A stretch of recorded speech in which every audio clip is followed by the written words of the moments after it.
Welcome back to another explainer. I am so thrilled you're here today. Look, if you've ever picked up a Rubik's Cube and just watched in pure awe as someone solved it in the blink of an eye, well, you are exactly in the right place. Today we're taking a heavily researched, data-backed look at the real mechanics of breaking that elusive 10-second speed cubing barrier. We're going to dive deep into the specific habits, algorithms, and techniques that separate the absolute elite from, well, everyone else. So, what actually separates a 10-second speed cuber from the rest of the pack? Now, the obvious answer might seem to be, oh, they just turn their hands incredibly fast. But actually, that's only a fraction of the truth. As we'll see from comprehensive studies and data collected from thousands of cubers, faster times aren't just about explosive finger speed.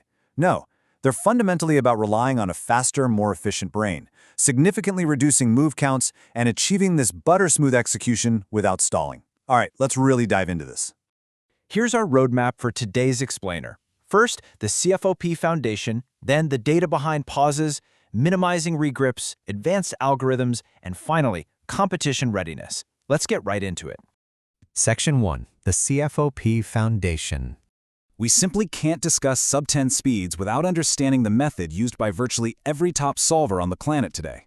The Friedrich method, popularized by Jessica Friedrich and more commonly known to us as CFOP, stands for cross, first two layers, orientation of the last layer, and permutation of the last layer. To put into perspective just why this method is completely mandatory for elite times, your standard beginner's method takes an average of about 135 moves to solve the cube, but CFO, it dramatically compresses that down to a hyper-efficient 54 moves on average. You are literally cutting the physical work in half. Breaking down CFOP visually brilliantly illustrates exactly how the method works layer by layer. You start with the cross on the bottom, followed by pairing and inserting the first two layers, and finally orienting and permuting the top layer. Now, a fundamental rule from Elite Cuber J Perm to note right here is that the initial cross step can always be solved in 8 moves or less. Being able to mentally come up with that 8-move solution during your inspection time, that is the very first non-negotiable skill you've got to master. It literally sets up the entire flow of your solve. Section 2. The data behind pauses. Now, this is where the psychological game of speed cubing really begins, and it heavily centers around look ahead. That's the critical ability to plan your future stages while your hands are busy executing your current moves. And guys, the data here is just mind-blowing. A study published in the Journal of Emerging Investigators analyzed frame-by-frame solve videos and found a massive difference in how solvers spend their time. An average 10-second solver spends about 33% of their solve time pausing, basically just looking at the cube. But an average 20-second solver, they spend 46% of their solve time pausing. So the absolutely crucial point here is this: if you improve your time from 20 to 10 seconds, roughly 6.2 seconds of that improvement comes purely from eliminating pauses. It's not just about faster turning, it's about non-stop turning. The numbers really drive the point home. When we map turns per second, or TPS, against total solve time, we see this massive gap between raw TPS and TPS if we were to completely ignore pauses. And guess what? A vast majority of those pauses happen right during F2L, the first two layers. Because F2L relies largely on intuition and visually tracking multiple pieces across the cube, rather than just executing a memorized algorithm like muscle memory, it becomes a massive bottleneck. If you want a sub-10 time, mastering F2L look-ahead is the absolute #1 area you need to target. No question. Section 3. Minimizing regrips. So let's see how this look-ahead concept builds into the actual physical mechanics of solving. Regripping is basically when you move your thumbs to another face of the cube. As the count of those regrips and whole cube rotations increases, total solve time completely spikes. Moving your thumbs or rotating the entire cube just to look for pieces absolutely destroys your efficiency.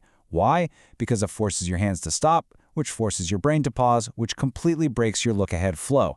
Reducing these unnecessary physical adjustments is absolutely paramount.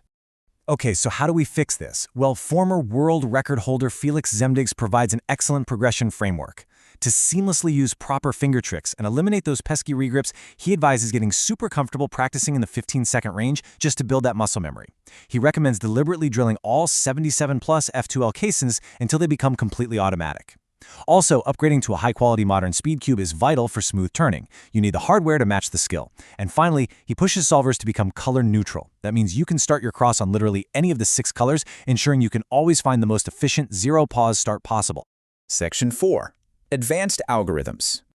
Now this is where we shift away from the intuition of F2L and go right back into brute force memorization to save every possible fraction of a second on the last layer.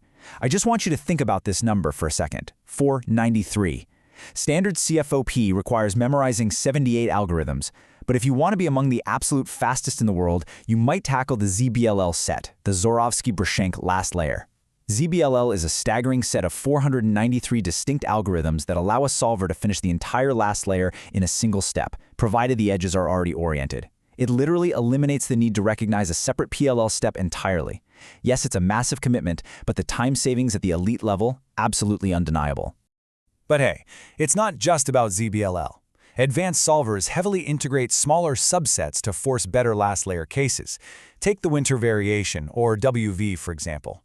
This brilliant technique actually allows you to orient the last layer corners while you are simultaneously inserting your final F2L pair. It totally skips a step.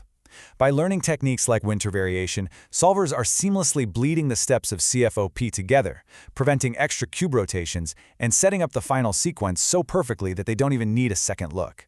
It's like poetry in motion. And as always, the research backs this up entirely. There's a very clear inverse correlation here. As the number of algorithms a solver knows increases, their average solve time plummets. Now sure, there might be some diminishing returns past a certain point, but the data clearly shows that nearly all of the fastest solvers memorize well over 100 algorithms. It just gives them a massive toolkit to handle any configuration with maximum efficiency and minimum moves. Section 5. Competition Readiness. Look, having a fast brain and 100 algorithms memorized is fantastic, but executing those habits under the intense pressure of an official competition, that is a completely different beast. Translating your relaxed home practice into blistering official times requires deliberate preparation. You have to simulate official solves at home, complete with the pressure of a timer and that strict 15-second inspection limit. Managing your nerves is absolutely critical because, let's face it, trembling hands ruin those delicate finger tricks and cause you to regrip. The data from our studies also explicitly pointed out that the transition time from the cross into the F2L is a major stumbling block for most people. So optimizing your inspection time so you can track your first F2L pair blindly while executing your cross, that is the ultimate key to a fluid, world-class solve. Which brings us to the end of today's explainer. We've seen that hitting those elite times isn't just about spinning the cube randomly. It requires drilling those 77 F2L cases, expanding your algorithm library well past 100, and fundamentally rewiring your brain to look ahead rather than just turning fast. The real barrier to a sub-10 solve isn't your hands, folks. It's your habits. So I'll leave you with this. Which habit are you going to rebuild first? Grab your cube, trust the data, and start practicing deliberately. Thanks so much for learning with me today, and I'll see you in the next explainer.